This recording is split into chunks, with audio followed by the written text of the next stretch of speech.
Arizona Cardinals. Red Sea, rise up. Los Angeles Rams.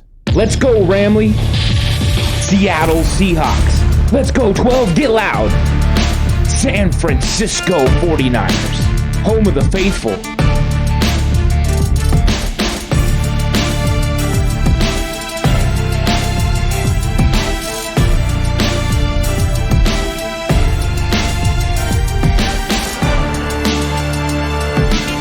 Quest for the West.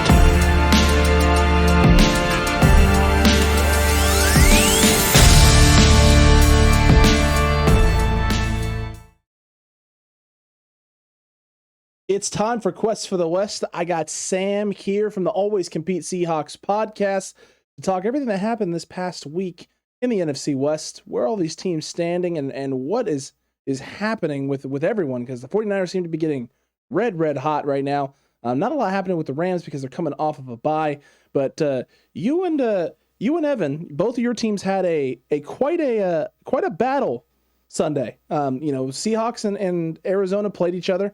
No Kyler Murray, no DeAndre Hopkins now for the third straight week for the Arizona Cardinals. They come out of another game with no Kyler Murray with a win. Mm-hmm. What exactly happened with Seattle? What is going on with this football team, and where are you guys at now? Was it 10 games in now to the season?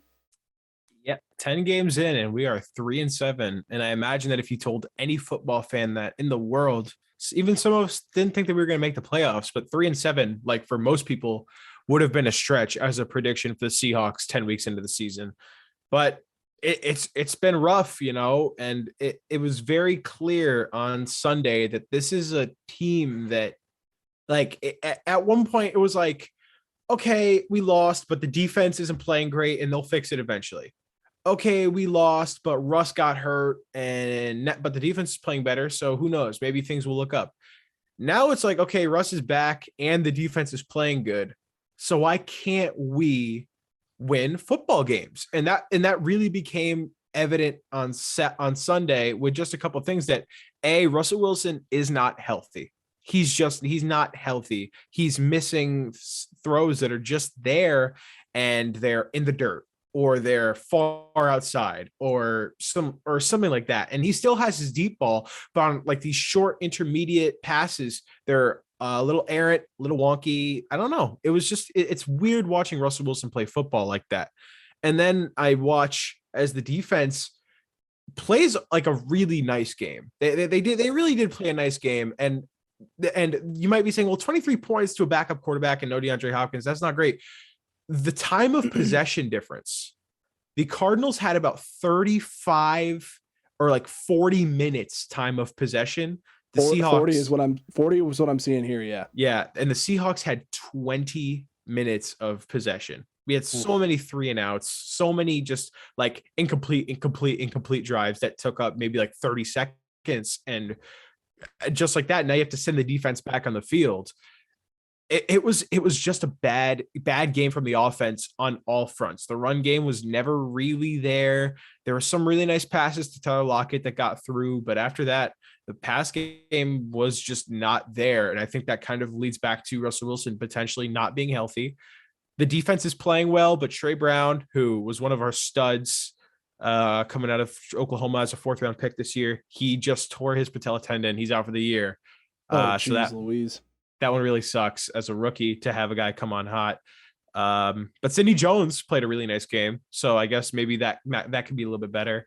But yeah, just kind of as a brief over like just view for the Seahawks game. I don't know what team went out there and played. It was just sloppy, uncoordinated football. The Seahawks were like 1 for 13 or something on third downs. The Cardinals were like 7 for 10 or whatever. That kind of just tells you the story of this game. The Seahawks could not get anything going, and the Cardinals just they rolled and they looked good even with Colt McCoy.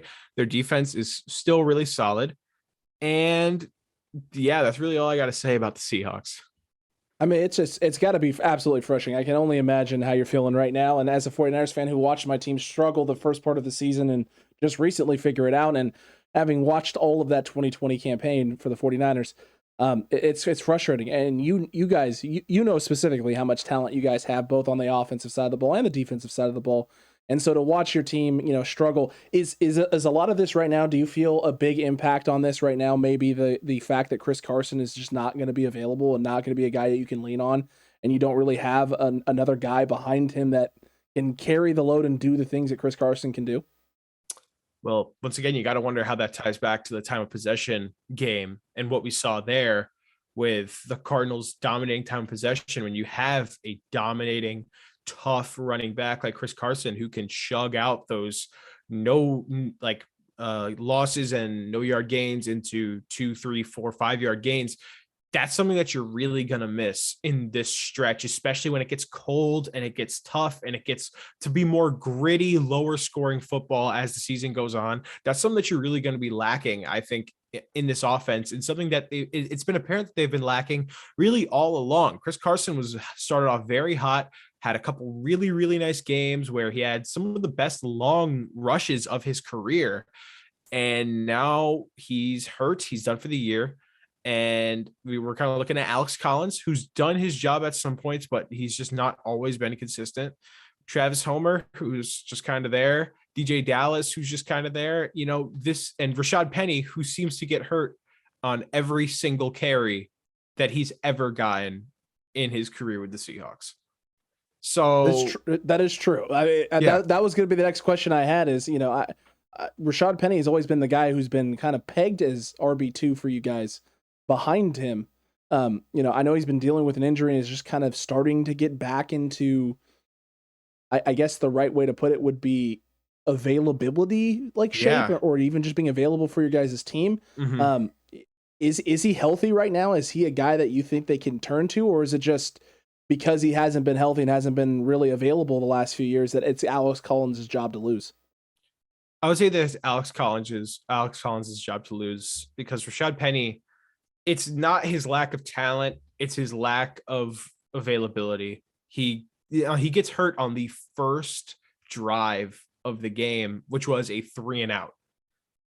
So yeah, you can kind of tell how Rashad Penny's feeling right now. He just gets hurt all the time. And he, like I said, he has a ton of talent. He has that big play potential. When he has played a lot of games, he's been a very steady third down back for us, and a guy who's even been able to rip off a couple 50, 60-yard touchdowns in his career. And now we're talking about Rashad Penny can't get on the field ever since his ACL injury. It seems like every single time he's come back, it's just been a hamstring or an ankle or a knee or something like that. Just it's something like that every single time he steps on the field. We always hear about how in practice, during the week, Rashad Penny banged his knee. Rashad Penny banged his ankle. He's not going to be able to play this week. It's almost like it's so common. It's almost crazy in a way to me that it's this common and it happens this much. Just, for a running back who never had an injury in college. He got through clean in college, and he was a workhorse back, getting like 600, 700 carries a season in that San Diego State offense, which produced Donnell Pumphrey, who got like 3,000 rushing yards in a single season. So True. Yeah, he came in and he was healthy. And all of a sudden it was like the lower leg, the mid leg injuries that just piled up. And it seems like he really can't stay on the field anymore. And we really have leaned into Alex Collins being that in running back one. And like I said, a lot of times he's done his job, and he's been a nice spark plug back who has really nice moves and can get 10 yards every so often on a carry. But this offense is just not in a consistent spot right now, and not in a spot where he wants to be, because Pete Carroll's offense is an offense that by design functions best when you have a guy who can just run up the middle and get those tough yards, which they don't have right now due to the lack of Chris Carson. It's tough. It's definitely rough for you guys right now, and it's unfortunate for the rest of the NFC West. I'll tell you what, the Rams, the Niners, they would love it if you guys would have taken out the Cardinals and given them a loss with no Kyler Murray and no DeAndre Hopkins, because they're sitting at 9-2 right now. They've been able to skate by. They just got to their bye week. They skated in by the hair on their chins, and now they're sitting with a 9-2 record. They're going to be completely healthy, hopefully, for their sake, coming out of the bye with a nice schedule. I mean, they got the Bears left. They got the Rams left after that. They have the Lions again. The Lions in Detroit. You have the Colts that you have to play, as well as the Cowboys, and then finishing off the year with you guys. Hopefully by that point, Russ is back to being Russ, and he's far removed from the injury, and that is a game that you guys can end the season on and be hopeful about. How are you feeling? I mean, before I get any more into like the 49ers or anything else that's going in the NFC West, how do you feel your guys' chances are now of making playoffs? You're 3-7. You're only 2 games out of the 7th seed. You're only 2 spots back. What are your thoughts, and do you feel that the Seahawks can somehow find a way to climb themselves into the playoff conversation? I still think that there is a chance, and mainly only because, like, the reason you mentioned is that 7 seed is still there, and it's hanging just for anyone to grab. It seems there's like teams that are kind of in that contention are the Eagles, even like the Bears and the Niners and the Saints, like all of these teams, like and the team you guys play this week too, Washington, the team 4-6, their game as back. well. Washington's in there, and hell, like you never know a team that might sneak up, and like you said, with how it is, if the Lions win out, they might have a chance at the wild card for all we know. So you never know. But I do. I'm not going to give it to the Lions. I won't do it. The Lions season is done. I will say that. But they definitely could. They definitely could play spoiler. That is for sure. They definitely could play spoiler. Yeah, but the thing is that the last few weeks on the show, I've come on and I've said the same thing over and over again. And it's kind of like the shining light at the end of the tunnel for us Seahawks fans. And it's the fact that the rest of our schedule is very much winnable out. If Russell Wilson can get healthy, the rest of our schedule is very much winnable out. If not, maybe you can sneak out with losing a game. Just teams that we do play the Cardinals and the Rams. However, and a side note is that we do play the Cardinals in week 18. So that means that if the Cardinals maybe have locked something up, they don't want to risk anybody getting hurt. It might be a backup game, but as we saw this week, I don't know how those work anymore. So I guess I'm just not going to make any assumptions about that. But we play Washington this week, very much a winnable game. Then 49ers visit Seahawks. And, no offense to the 49ers, but that's kind of a rivalry that we have won most of the games in. So that maybe gives me a little bit of hope to us maybe winning that game. Recently, especially. Recently, it's been a rivalry that we've been able to sneak out with a couple good wins. So I'm hoping that could be a game, even though you guys are getting hot and I'm watching it and I'm getting kind of scared because I know that you guys are competing with us for that 7th seed. So I'm watching you guys getting hot and it's kind of scary. But then we play the Texans, then we play the Rams, which is, it's the NFC West. Anything could happen. But if there's one team that is just always our kryptonite, it's the Rams. We can never beat the Rams. I don't know what it is, but yeah. But then we play the Bears and Lions, which might be 2 good confidence getter games going into Arizona in week 18. So let's say that if we sneak out there, maybe ideally only losing to the Rams, we will be around. We will be in a good area. We'd be, I believe, like 8-8 or whatever. Washington, 49ers, Texans, Bears, Lions. Yeah. We'd be like 7-9. I mean, no, 7-8. 7-8. Or 7-8 with a couple, 6-8 with some games left, and if you win 3 straight there at the end of the year, you get yourself to 9-8, and it's looking like 9-8 is going to be the number. 9-8 is the magic number for that 7 seed. So if you can get there, you definitely can. I'll tell you what, the 49ers are definitely going to want to play spoiler. They're not going to want any part of that nonsense with you guys. We're definitely not going to want to lose to you guys at your place, especially since we already lost to you earlier in the season at home. So the 49ers are definitely going to try and get their act together and take care of that. And they've started to the last few weeks. It starts back in the Chicago game where they get the 33-22 win there against Chicago in Chicago. Jimmy starts showing that he can be the guy that we need him to be. Then the Cardinals game, a couple weeks after that wasn't a great game for the team, but for Jimmy Garoppolo was absolutely phenomenal. 2 touchdowns, 300+ yards, no turnovers. The Monday night shellacking of the Rams in Levi Stadium was glorious. The 49ers then turn around, fly to the East Coast, early morning game, and take care of the Jacksonville Jaguars, which is always great. It's good to see. And now they have themselves a not only a winnable game, but an extremely important game against the Minnesota Vikings, a team that has been up and down all season, who has recently started to come into their own. The 49ers have to be feeling really good about where they stand right now and where they sit and the situation that's in front of them, because much like you just talked about with winnable games, 49ers are in positions where all the games they have coming up are winnable, right? The Vikings game against you guys in Seattle, who are struggling currently, the Bengals, who have been up and down, the Falcons after that at home, and then you're on the road against the Tennessee Titans, who I get they had a big win against the Rams, but they turned around with a flopper. All three of their losses this year have been absolute flop games in which the Tennessee Titans have not played well. And then they finish out the year with the Texans. And then the Rams, a team that they've, for some whatever reason, I don't know what it is, why it is, but the 49ers are the Rams' kryptonite, much like the Rams are your guys' kryptonite. So the Niners are in a really good spot right now.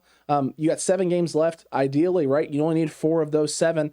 And as I just pointed out and just talked about there, you got this Vikings game this weekend. You have the Bengals, you have the Falcons, you have the Texans, you have the Titans. There's plenty of winnable games for the 49ers to put themselves in this position and put themselves not only in the conversation, but put themselves in the driver's seat.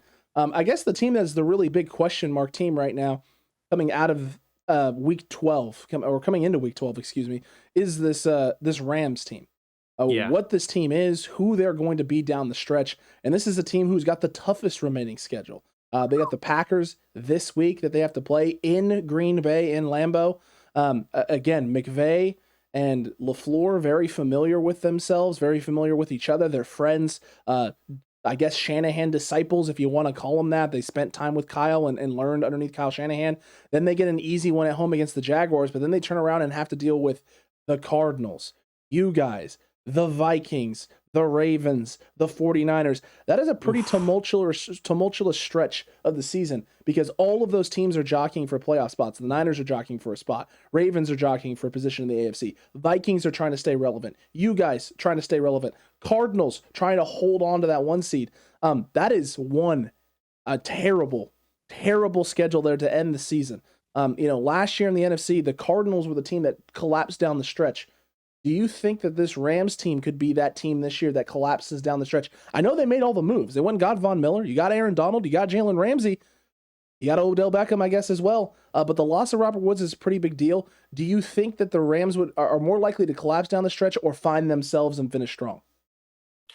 I think that if you had to place, if I had to say which one I would believe in more, if you were to tell me that the Rams utterly just collapse down this stretch with their teams and how things are going for them right now, I would realistically not be shocked. And I think that's just for a couple factors. The fact that Matt Stafford in his career before has not been able to finish seasons, and the fact that he has sometimes struggled later in the season and struggled later.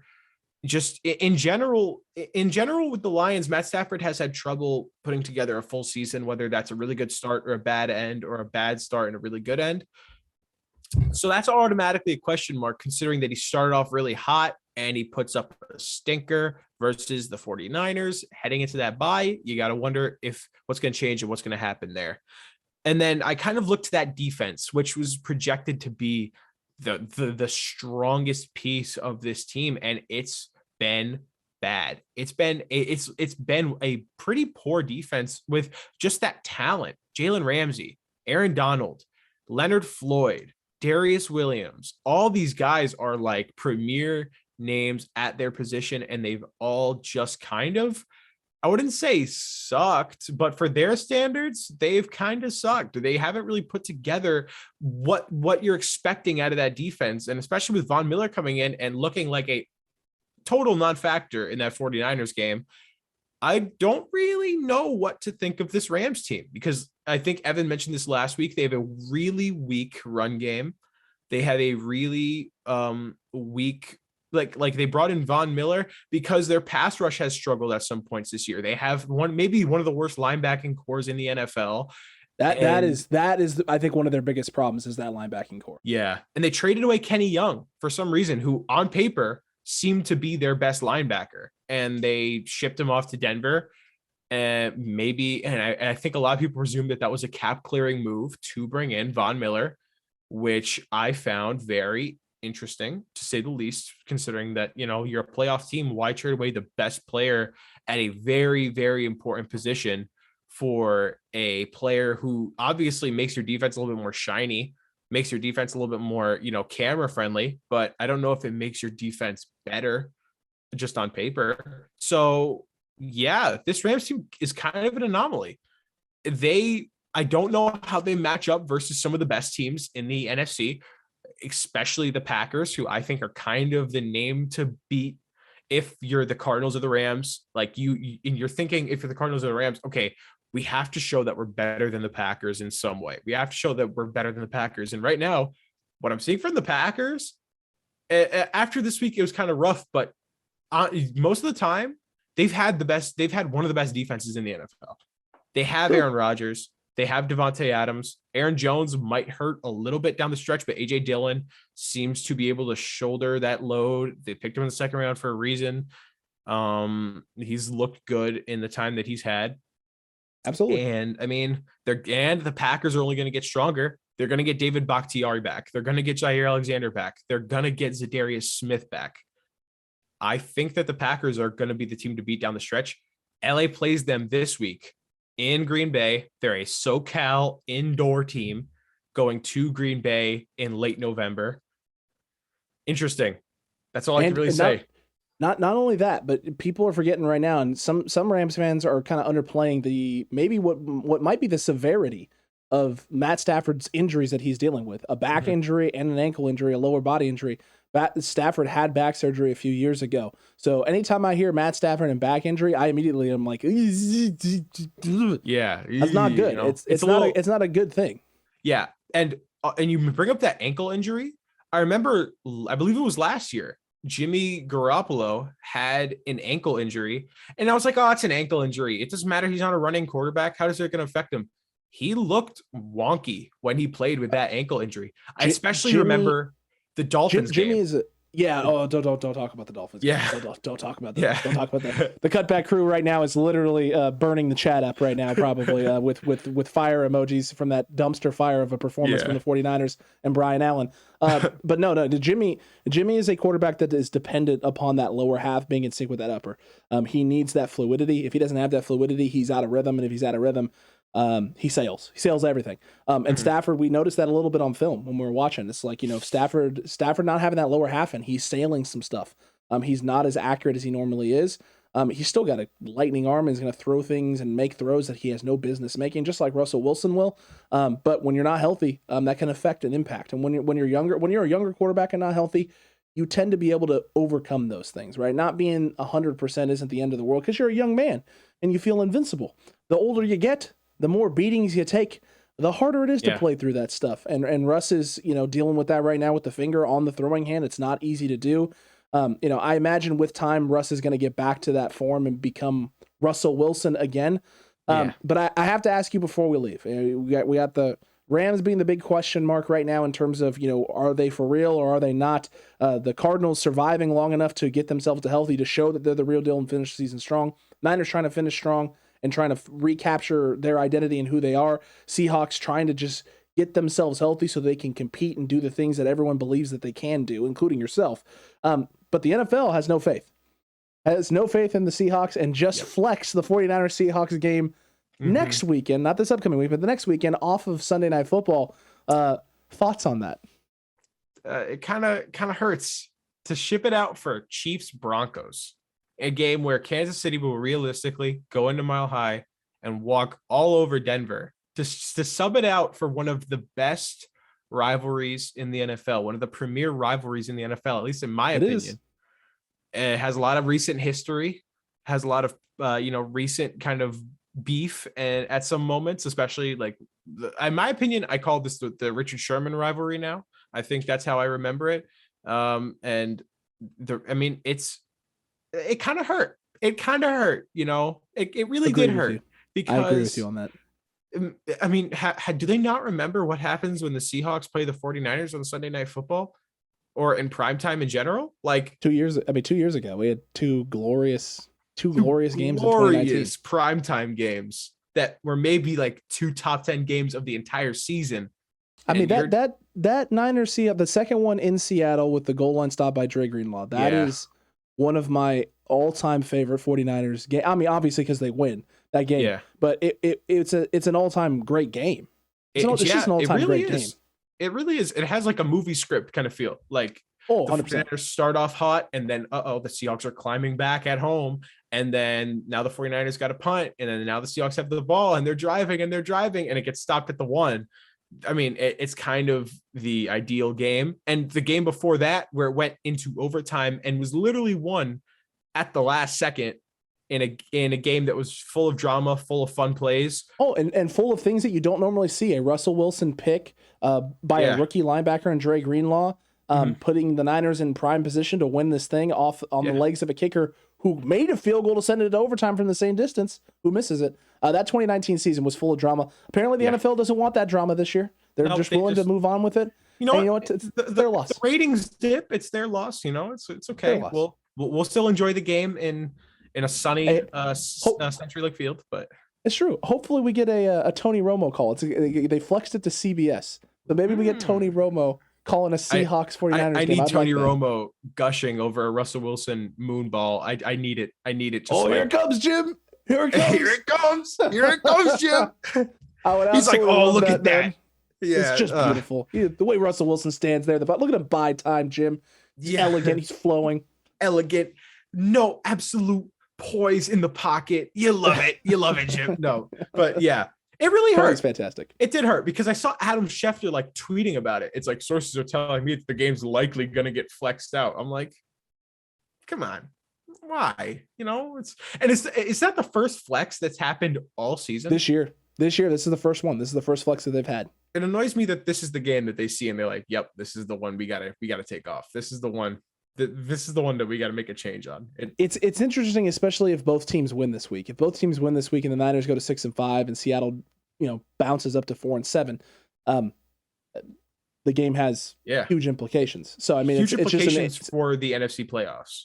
And 100%. It's a game that if the 49ers win, will gladly thrust and will like hugely thrust them into the lead for that kind of 7th seed, especially if the 49ers once again. And actually, it probably puts them. I think they jump. If the Niners win this weekend, I think they jump up to 6.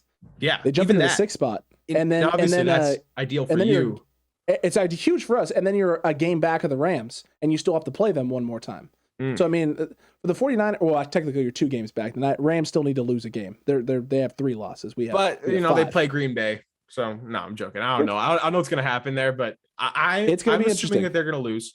Just personally for me, I think that they're probably going to lose. Just all factors considered and how they've played recently, I would presume that Green Bay is not necessarily just going to let LA walk all over them, especially coming off a loss. That's just kind of my prediction. I am in the firm boat right now as a NFC West team and an NFC team that is trying to make the playoffs and isn't guaranteed a spot right now. Cardinals, Packers, Bucks. You 3 handle your business and smash everybody in your path for the rest of the year. You do your job and we'll do ours and make the playoffs. Just charge through. And, honestly, how crazy would it be if all teams start off rough and then out of nowhere at the end, still all 4 NFC West teams make the playoffs? That would be nuts. That would be wild. And it realistically could happen if the Seahawks get really hot, like really. They need to. Boiling hot, which I mean, I don't think it's going to happen personally, but I would love, honestly, I would love to play spoiler. And that week 18 game, I'm eyeing it down because if the Rams and Cardinals are tied on the last game of the season and the Cardinals play us to try to win the division, you best believe that I want to hand them an L. So I'd also like to hand the Rams an L just because. Yeah, suck it, McVay. Yeah, I feel like all NFC like West teams, like they all hate everybody. Like everybody, they hate everybody. I hate McVay. I don't particularly like Cliff Kingsbury. I mean, I guess I like Shanahan. Shanahan's a cool guy. I mean, I imagine that. I'm not gonna lie to you. I can't stand Pete Carroll. I can't stand him. Oh my God, I can't stand him. I can't stand him. Every time he starts chewing on gum, I just I throw don't a brick. I don't like Pete Carroll. I mean, the thing that starts sucks running down the side every time you guys do something good and he's jumping. Yeah, the thing that sucks is that as a Seahawks fan, so much about him, not as a coach but as a person. And the thing that sucks is that I hate him as a coach, but he's such a good guy in real life. Such a good dude. And I can't it makes it harder to not like him because he'll immediately like say something that I'm like, why won't you change the schemes? We're 3-7. Change the schemes. He's like, we're just gonna keep playing our football. I'm like, change something. We're not winning. But then he says like a funny joke that makes everybody laugh and immediately makes everybody forget that he's kind of running a sinking ship into the ground and rather he's kind of just a fun dude. He's kind of a goober. So, that's all I got to say about goober. I love it. A goober. That's all I got to say about Pete Goober Carroll. Yeah. Pete Carroll. A professional goober. That's needs to be on his business card. Seahawks coach, professional goober. Just right on the business card. Oh, that's good. That's good stuff. Good. Hey, Sam, I cannot thank you enough, man, for coming on. This was a fun chat and a fun breakdown of the NFC West this week. Yep. And what's to come still, because you're not wrong, man. The NFC West is it's been crazy all year. It looked like teams are running away with it. I know Arizona is in a very comfortable spot, and they've kind of run away with the division. But things got a little interesting there for a few weeks with some injuries, and now teams are settling into their roles and their positionings and what's going to be happening. I'm really excited for this upcoming weekend and everything to come after this. Week 13 is going to be big for both of our teams, that's for sure. 100%. I mean, it's kind of do or die for the Seahawks at this point. It really kind of is getting to that point where if you lose this week and then you go in to play you guys the next week, who could get hot, and then we have to go play LA. This is the stretch that really matters, and this is the stretch that is really important to the Seahawks. So it's a very important week for really all the teams, because the bottom two and the top two are both in contention with each other for different reasons, and every game is really going to start to matter.